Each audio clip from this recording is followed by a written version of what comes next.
इनका एक और बयान में देख रहा था, इन्होंने कहा था कि भारत में 100 करोड़ जानवर हैं, 35 करोड़ इंसान। 14 मई 2020 का इनका ये बयान। तो जाहिर है हंगामा तो होना ही था इस पे। नहीं, क्यों हंगामा होगा? मैं तो कहता हूँ ये सब हमारी जो क्या बोल सकते हैं कि बेइल्मी है, उसकी वजह से है। क्योंकि अगर आपने कुरान को नहीं पढ़ा है तो इसमें इनकी क्या गलती है? उसमें लिखा हुआ है कि आपके जो भी गैर मुसलमान है वो जानवर होता है। ये मेरे ख्याल से 25.44, अगर मेरी याददाश्त मुझे सही दे रही है तो ये कुरान की 25वीं सूरत की 44वीं आयत है ये, कि जो गैर मुसलमान हैं वो सब जानवर होते हैं। तो वो तो वही कह रहा है जो कुरान में लिखा हुआ है। आपको कुरान आपने नहीं पढ़ी तो उसमें हमारी क्या गलती है? मुनव्वर राणा साहब की क्या गलती है? गलती आपकी है कि आप कुरान का इल्म नहीं जानते। आपको अभी तक दीन की रोशनी आप तक नहीं पहुंचनी है। दीन की रोशनी आपको लेनी हो तो हम तो दीन की दावत करते रहते ना लगातार, 1 2 3 4 प्रोग्राम।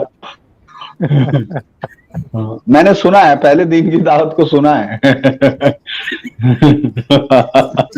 आज भी हम इकबाल की बात करते हैं, इकबाल के पन्नों पर रहते हैं। इकबाल को लास्ट तक इस बात में, अगर आप इकबाल को, चूंकि आप अभी तक उसकी किताब को रखे हुए हैं, आपको लगता है ये एक नई कहानी, आपको लगता है आप इसको अपनी सहिष्णुता मानते हैं, ये बेवकूफी होती है। ये सहिष्णुता नहीं है। आपने तो, जब आप इकबाल को इतना बड़ा मानते हैं तो इसके बाद इन मुनव्वर राणा टाइप लोगों को तो खुद ही लगेगा कि उनके लिए एक रास्ता है। मतलब वो यहाँ इस देश को गाली देके, इस देश की पूरी संस्कृति को कोस के और पूरा उनको उखाड़ के, उसके बावजूद भी वो सम्मानित रह सकते हैं। उनको ये इकबाल से हौसला मिलता है। जो आदमी, अगर आपने पहले लिखा और पहले लिखने के बाद आपने उसके बाद जो लिखा, आप बाद में मेरी बात को मानेंगे या मैं जो बचपन में आपसे कहता था वो मान लेंगे?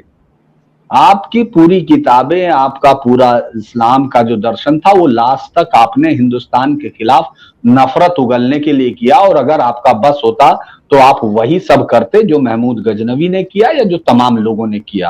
एक अलग अलग, मैं फिर कहूंगा संजय जी, मैं इसलिए कहता हूं क्योंकि वो बेहतर तरीके से उनको समझा पाते हैं, क्योंकि ये एक अलग जन्नत का इंतजाम है। मुझे लगता है संजय जी, जो दुश्मनों के बारे में भ्रम फैलाए और उनके बीच में कंफ्यूजन क्रिएट करे, शायद उसको तीसरे दर्जे की जन्नत या कुछ उससे नीचे की जन्नत मिलती है। जो ऊंट वालों को पानी पिलाएगा, उसको दूसरे को जो साथ में जाके लड़ेगा वो अलग। तो ये जन्नत के एक आला उसका, क्योंकि अब ये बेचारे जाके सीरिया में लड़ नहीं सकते हैं, क्योंकि वरना इनकी दिल इच्छा थी कि ये, आप ये सोचिए कि 1919 में जब आप असहयोग आंदोलन के लिए, तब लखनऊ में अखबार निकले जिनमें बाकायदा चंदे, जिसमें साया होता था कि ये जा रहे हैं, ये फला फला सीरिया लड़ने जा रहे हैं साहब, वो इस खिलाफत के लिए लड़ने जा रहे हैं, आप इनके लिए चंदा दीजिए, और उनके नाम इनाम होते थे।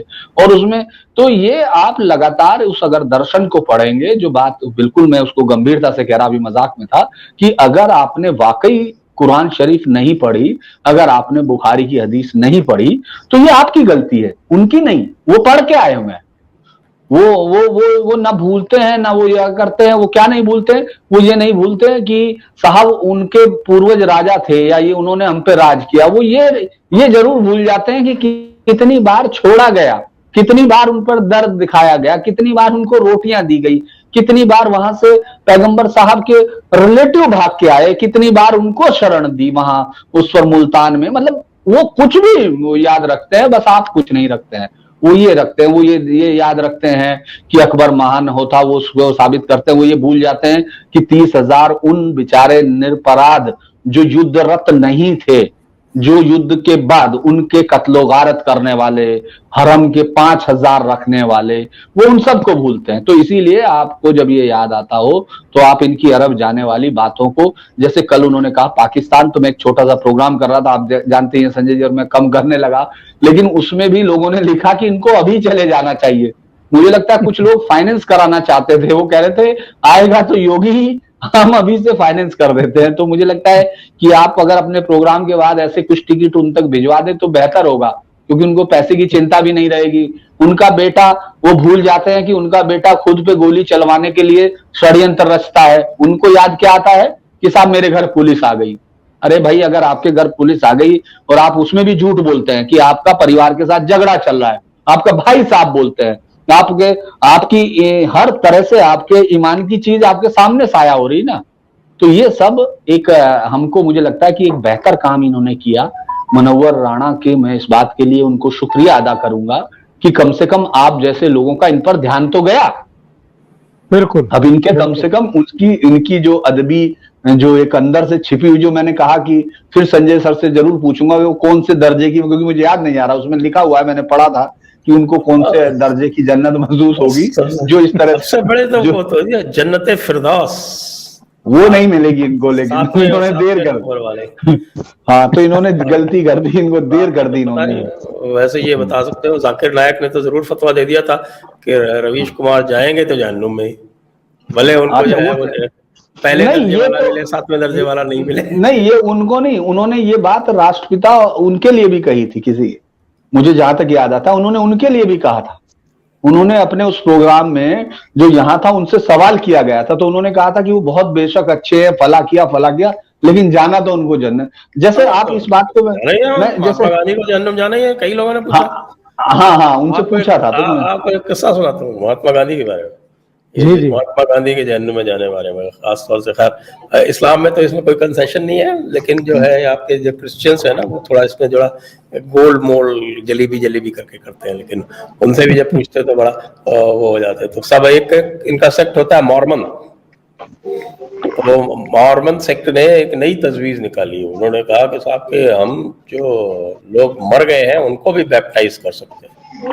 बाकी तो ये हुआ ना, ये सब सवाल ये पूछा जाता था कि भाई तुम्हारे क्रिश्चियनिटी आने के पहले जो थे करोड़ों अरबों लोग, जो मैं ये सवाल आपसे करने भी वाला था, यही सवाल आपसे करने वाला था। जो मैं चले गए। एक सवाल और सुन लीजिए। नहीं, ये सवाल इसीलिए क्योंकि इसमें जुड़ेगा। मैं सवाल ये कर रहा था कि जो इनसे पहले जो हमारे यहाँ ये मनोवर राणा साहब हैं, जिस राणा टाइटिल को ये लगाए हुए हैं, इन्होंने अब तक उसको नहीं हटाया। वो राणा जो इनके पूर्वज थे, वो अभी जन्नत में, दोजख में अपनी औलाद को देखकर उनको कैसा लग रहा होगा, बस ये सवाल है। वो तो दोजख में जाएंगे अभी तो उनके हिसाब से। हालांकि इनके साथ समस्या ये है कि टेक्निकल इश्यूज बहुत सारे हैं, क्योंकि पूछते भाई तुम्हारे जो है जो सारे पूर्वज थे उनको तुम कहते हो वो दोजख जाएंगे, तो वो तो पंच तत्वों में विलीन हो गए, उनका तो दाह संस्कार हो गया। हाँ, तो वो कौन जाएगा? हाँ, आखिरत के दिन तो उनका पता नहीं चलेगा। आखिरत के दिन तो वो तो आएंगे नहीं। हाँ, वो उठ नहीं पाएंगे अल्लाह मियाँ के सामने, वो आएंगे ही नहीं, तो उसका वो जवाब नहीं दे पाते हैं। बाकी उनका ये तो है कि साहब जाना तो सबको दोज़ख है, जो हमारे से पहले जिन पर इस्लाम की दीन की रोशनी जिनको नहीं मिली, वो तो सबके सब दोज़ख जाने ही है।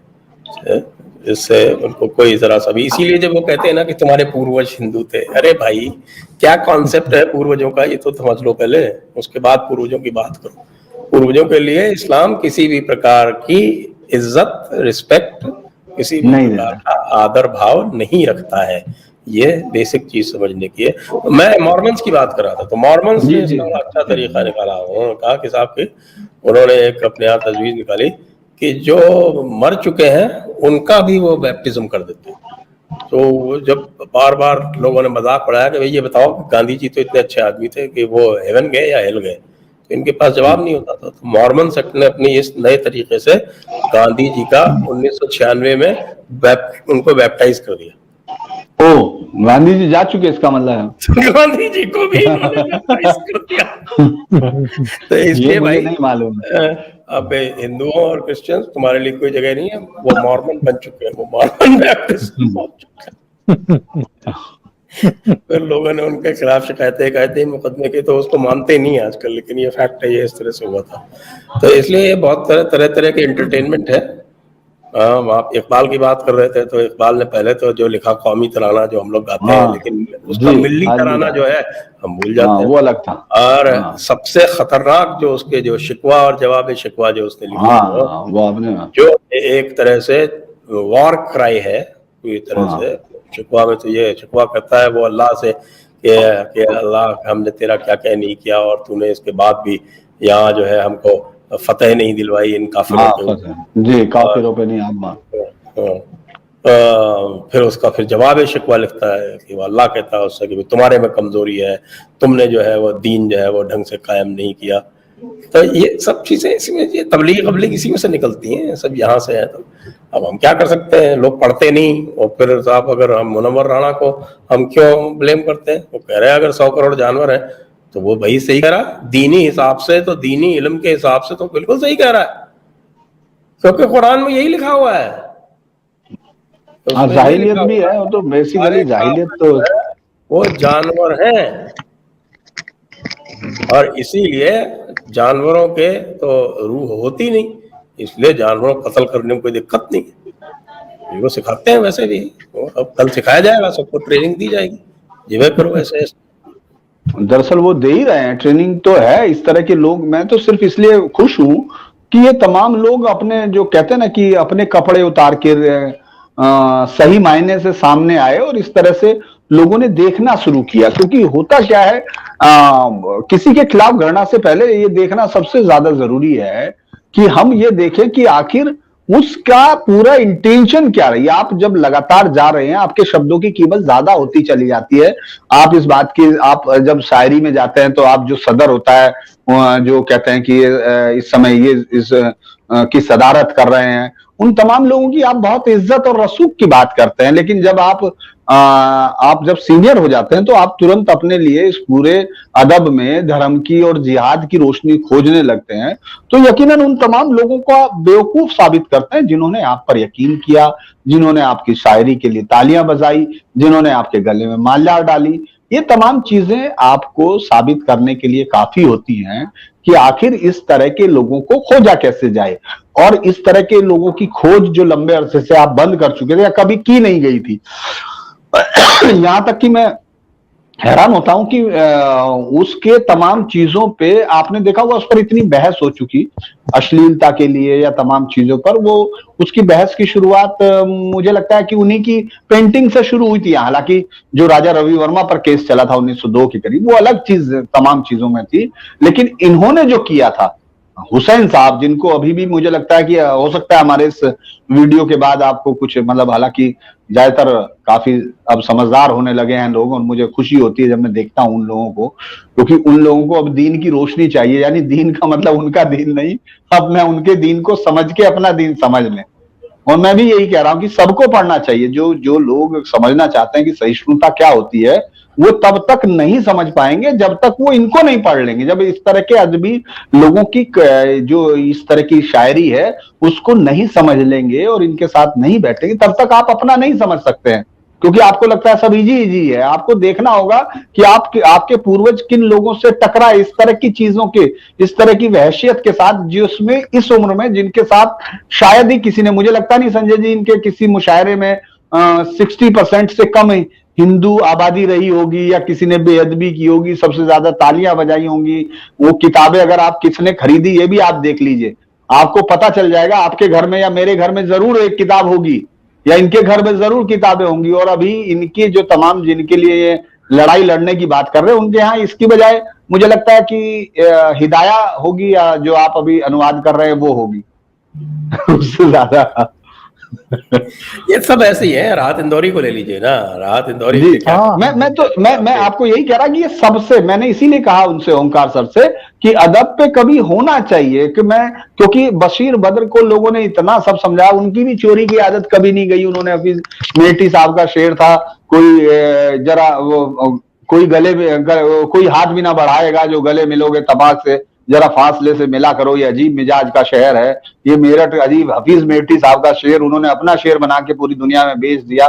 एक भाई ने दूसरे से चोरी कर ली, शायद ये कह के मान लिया गया होगा, या जो भी होगा वो मुझे मालूम नहीं। और उन्होंने इस तरह का, मुझे लगा कि ये किस तरह का वो है, मतलब कोई किस तरह से इस तरह की घृणा की बात कर सकता है कि इस जमीन का असली जमींदार तो मैं ही हूं।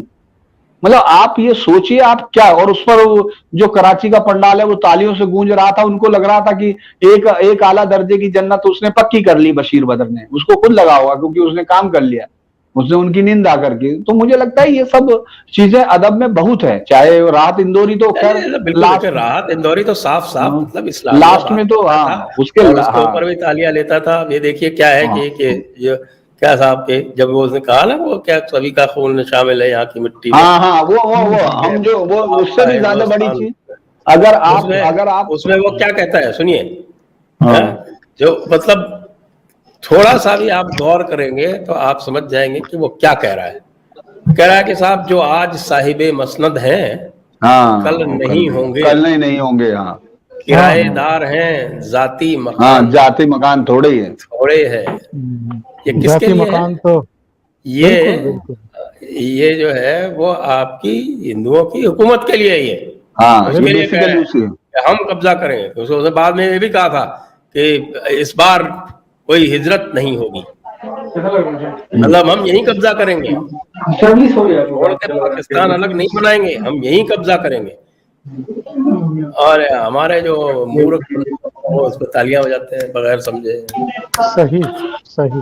हम जो बोले वही सदाकत है, हम जो बोले वही हाँ, सदाकत है, हमारे याद होगा मुंह आपको। से, हाँ हाँ हाँ, हमारे मुंह से जो निकले जो वही निकले वही सदाकत है। सदाकत है, ये इस तरह का शब्द है। हमारे मुंह में तुम्हारी जुबान थोड़े ही। जबान थोड़े ही है, मतलब वो इसलिए क्योंकि उन्होंने तो कलमा पढ़ा हुआ है ना साहब, आप ये समझ नहीं रहे। उस समय भी मैं उसको सुन रहा था तो मुझे लग रहा था ये कौन लोग हैं जो इस तरह की बात कर, मतलब आप कोई भी चीज अगर इंसानियत का, मैं बहुत ही कटु शब्द होके बोलता हूं कि कई बार की अगर इंसानियत, बेसिक मिस्टेक, इस्लाम के हिसाब से आप इंसान नहीं है, ये समझ। हाँ वो ठीक है, मैं उनकी इंसानियत में भी कह रहा हूं, उनकी इंसानियत में भी कुछ ज्यादा ही हमसे ले चुके हैं ना, इस तरह के लोग कुछ ज्यादा तालियां हमसे ले चुके हैं जो इस तरह के लोग हैं।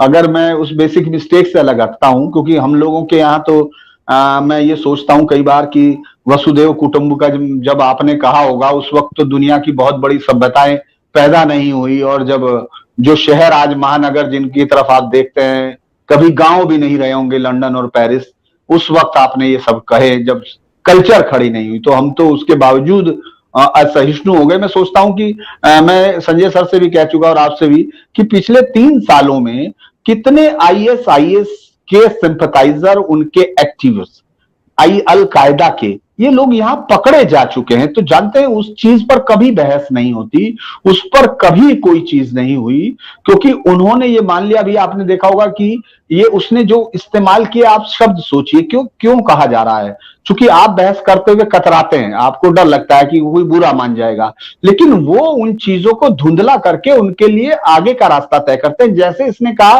कि कुकर लेकर, मतलब आप समझ रहे हैं, वो मुनव्वर राणा सिर्फ इस पर नहीं कर रहा कि उसको योगी से दिक्कत है, उसको उन तमाम एक्ट से दिक्कत है जो इस्लाम को फैलाने के लिए, यानी कट्टरता से खत्म करने के लिए जो हिंदुओं को किए जा रहे हैं, उनको आप रोकने की कोशिश कर रहे हैं। तो इस बात से उसको नाराजगी है, क्योंकि आप ये सोचिए कि आप किस तरह से पूरी सुरक्षा एजेंसियों को झूठ में लिथेड़ रहे हैं, और चूंकि वामपंथी एजेंडा आपको दिखता ही है, वो साफ है, वो उसको लेके तुरंत उड़ जाए। ये दो चीजों का बड़ा गजीब कॉकटेल है, इस पर कई बार बात कर चुके संजय जी भी और हम लोग भी, मुझे भी कई बार लगता है कि आप ये सोचिए पूरी दुनिया में, ईरान में लेके चाहे जहां से या अफगानिस्तान का उदाहरण होगा, तमाम जगह जहां कम्युनिज्म का और इनका एक बहुत बेहतर, कम्युनिज्म क्या करता है इनके लिए, दोनों ने एक दूसरे के लिए जो पैरासिटिक सहजीविता होती है, सिम्बायोटिक, वो इन्होंने की रिलेशनशिप है कि ये एक, जब आपको लगेगा ये जाहिलियत की बात कर रहा है, ये खुद इनके बारे में लगेगा, मतलब ये हमारे लिए इस तरह के अदबी जो लोग हैं, वो खासतौर से मुनव्वर राणा टाइप,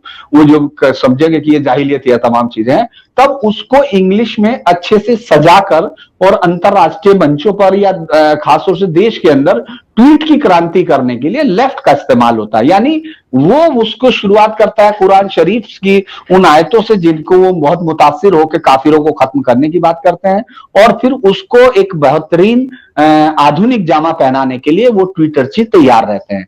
तो वो फिर इंस्टाग्राम और ट्विटर पर चलता है, और फिर शुरुआत होती है कि कुकर बम लेके आने वाले लोग जो थे वो बहुत ही मासूम, बहुत ही क्या कहें कि उनको निर्दोष लोग थे। और ये बात बिल्कुल सही है, क्योंकि वो जब जिस विश्वास से मुनव्वर राणा कह रहा है, उसमें मुझे लगता है वो बिल्कुल निर्दोष है, क्योंकि आपके मैं फिर आपको टोकूंगा। देखिए आप जो है ये देख रहे हैं कि आखिरकार क्या लिखा हुआ है कुरान में। ये लिखा हुआ है कि साहब के जुल्म और जुर्म, इन दोनों का खात्मा करने के लिए ही तो आपका कुरान का उपदेश आदेश है, आदेश जी है कुरान का। जी जुल्म और जी जी जुर्म, तो जुल्म क्या होता है? आप देखिए, ये जो कुफ्र और शिर्क जो है सबसे बड़े जुल्म है। तो अब उसको बेचारे के ऊपर तो जुल्म का वो खात्मा करने के लिए तो लाया है कुकर बम। सही कह रहा है वो, गलत क्या कह रहा है? जी जी, मैं भी यही कह रहा था, मैं भी यही कहने की कोशिश कर रहा हूं कि वो बेचारे पूर्ण विश्वास के साथ मनोवर राणा अपने निर्दोष उनकी वो हिफाजत करने की कोशिश कर रहा है, और उसको मालूम है कि जब आप हथियार नहीं उठा सकते हैं तो उसी में लिखा हुआ है, ये भी जो जिसका बार बार जिक्र कर रहे हैं संजय जी, तब आप इसमें उनके लिए जैसे आप जंग में नहीं जा सकते तो ऊंट के लिए ऊंटों का इंतजाम कर दें, अगर आप ऊंटों का इंतजाम नहीं कर सकते तो आप उनके खाने पीने का इंतजाम कर दें, अगर वो भी नहीं कर सकते तो दुश्मनों में आप संशय फैला दें। तो मनोवर राणा इस पूरी लाइन को कि संशय फैला दो, उनको बदनाम कर दो और उनको आप सीधा अटैक कर दो। तो मनोवर राणा, मुझे डर है किसी दिन बिल्कुल आखिरी ऊपर वाली जन्नत लेने के लिए कहीं निकल ना जाए वो बाहर लेकर के मुझे ये सब करना होगा। तो मुझे लगता है कि अब इस पर और ज्यादा तो संजय जी की महारत है, मैं तो उसमें नहीं हूँ, लेकिन नहीं, एक मुझे बार फिर जब तक जुड़ेंगे। आप जुल्म और इस्लाम की परिभाषा में जुल्म और जुर्म क्या होता है ये नहीं समझेंगे, तब तक आपकी बात समझ में नहीं आएगी कि आखिरकार जो ठीक वो है। कर रहा है वो आपका जो जुल्म है उसके ऊपर, क्या आप अभी तक जो है शिर्क जिंदा रखे हुए हो इस दुनिया में, इससे बड़ा जुल्म और क्या हो सकता है कुरान की नजर में? तो कुरान जी की नजर में अगर वो जुल्म है तो वो जुल्म से दूर करने के लिए जिहाद कर रहा है। जिहाद की परिभाषा में भी बता चुका हिदाया के मुताबिक। जी जी तो आप शायद तब तक जुड़े थे, नहीं जुड़े थे, मुझे ध्यान नहीं। जी जी, मैं नहीं था। हाँ, तो फिर जिहाद दीन हक की ओर बुलाने और उससे इनकार करने वाले इस जंग करने को कहते हैं। ये सब बिल्कुल जो बेसिक्स हैं इस्लाम के वो हमारे लोग नहीं समझते। वो बेसिक्स क्या है? यहाँ एक आपको जिहाद की परिभाषा बता दी, दूसरे मैंने आपको जुल्म बता दिया और जुर्म बता दिया। जी जी ये शिर्क है, ये जुल्म है, और कुफ्र है, ये जुर्म है। जुर्म है जी, समझ जुर्म है।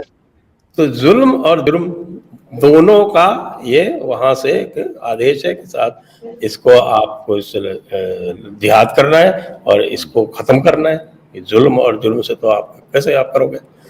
और उसके बाद फिर तीसरी बात, इंसान कौन है? इंसान सिर्फ मोमिन और मोमिना हो सकते, बाकी इंसान नहीं, बाकी जानवर है। ये मुनव्वर राणा ने भी इसकी तायीद कर दी, ओंकार जी ने अभी बताया। तो इसलिए ये बेसिक्स जब क्लियर हो जाएंगे तो सबको क्लैरिटी आ जाएगी कि वो इस्लामिक स्कीम ऑफ थिंग्स में कहाँ बैठते हैं। बाकी मैं सारे दर्शकों को ये एक थोड़ी सी सलाह ये दूंगा कि आप इकबाल का शिकवा और जवाब शिकवा पढ़ लीजिए, तो उससे आपको बिल्कुल पूरी तसल्ली हो जाएगी कि ये जो कॉस्मिक ऑर्डर है उसमें आप कहाँ बैठते हैं इस्लाम की निगाह में। सो thank you so much sir, आप दोनों जुड़े और इतना समय आप लोगों ने निकाला। और मुनव्वर राणा नामा जो है ये तो मुझे लगता है कि अभी जारी रहेगा, लंबे समय तक चलेगा, क्योंकि अभी लग रहा है कि उनमें काफ़ी दम है। लेकिन ये बात ज़रा देखने की है कि 2022 के बाद वो यूपी के बाद जाएंगे कहाँ। अभी संजय जी की तो शुरुआती टिप्पणी थी कि यूपी ही क्यों, देश से ही क्यों नहीं बाहर जा रहे, और वैसे जाना चाहिए क्योंकि वो योगी के दोबारा चुनने पर यूपी छोड़ने की बात कर रहे हैं। तो मोदी तो ऑलरेडी दोबारा चुन करके आ चुके हैं, तो योगी और मोदी में क्या अंतर है?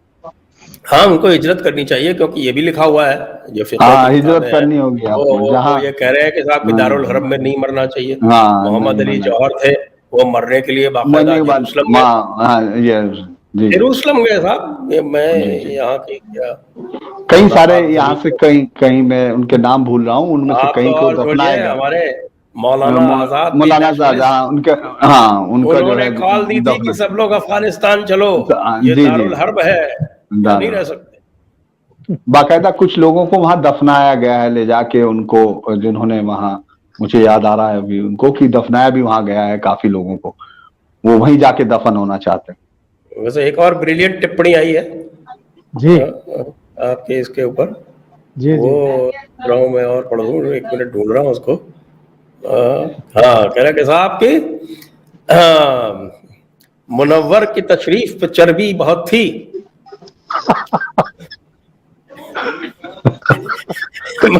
मुनव्वर की योगी के लठ वाला। अच्छा, मैंने नहीं पढ़ा। उसके हिस्से में योगी का लठ आया। अच्छा, ठीक है। ये कोई इसमें नाम तो इन्होंने नहीं लिखा, डायमेंशनलेस ओम। आपको साहब बहुत so thank you so much sir. जी थैंक जी, यू, नमस्कार थैंक यू। नमस्कार नमस्कार नमस्कार नमस्ते यार। नमस्कार।